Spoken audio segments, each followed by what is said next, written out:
Most entrepreneurs have been in situations where a client, customer, supplier, or a vendor has decided to terminate a relationship. But even when this happens, it doesn't have to be a done deal. Today's guest has tips on how to rescue a collapsing client relationship. Jodi Glickman Brown is president of Great on the Job, a consulting firm that provides communication training and coaching to corporate clients and entrepreneurs. Hi there, Jodi. That was a mouthful. Thanks so much for joining us. Thank you. So this is really helpful, I think, particularly now when people might be losing some of these relationships. What are some of the things people can do? You've got to talk to them, tell them they're valued. Absolutely. The first thing you need to do is you need to reach out to your client or customer and tell them that you value the relationship, you value their business, and that you want to work with them to figure out a way to make this relationship work going forward. I was a banker at Goldman Sachs, and we had a motto that we were long-term greedy. It's never about an immediate transaction or an immediate fee. It's about the long-term relationship and fostering and maintaining that relationship. I think it's funny, too, people forget how far something little goes. A thank you, a little freebie, an invitation to something. Absolutely. Just getting them to feel valued. Okay. Absolutely. Then you say ask them how to recover their business. So don't do it in a vacuum here. Right, and you want to find out what their input is, which also shows how valuable they are. You want to say to them, you know, it's really important to me to recover this business. What can I do to make it up to you? I'm willing to work with you. I'd like to make a difference here, and ask if they have any input or ideas. I think what happens sometimes is people's emotions get involved, and they might get so upset that somebody's leaving them. It'll be hard to have that conversation without it being confrontational.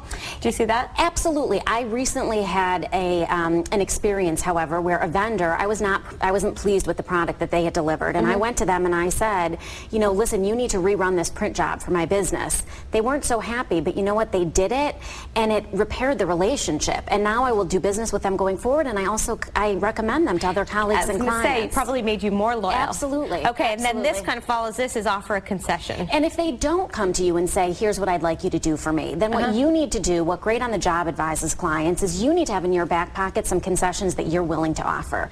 You need to think about, hey, again, this is a long-term relationship.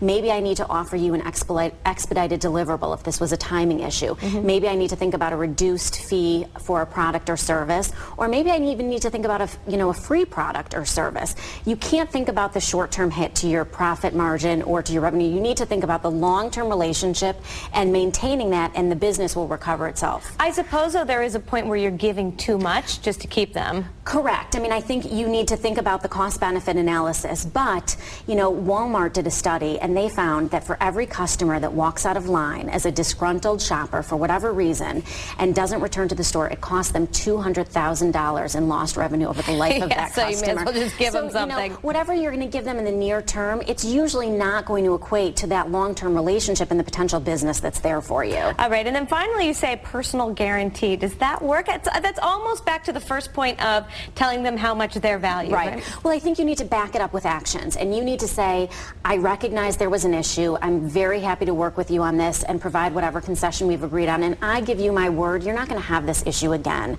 I'm going to stay on top of this account. I'm going to maintain the interaction with you as the client, and this won't happen again. I mean, you need to be actively involved. Obviously, actions speak louder than words. And I think to your point that you said before, once you can keep someone, they often become more loyal than they were before. Absolutely. All right, Jodi Glickman, thanks so much. Thank you.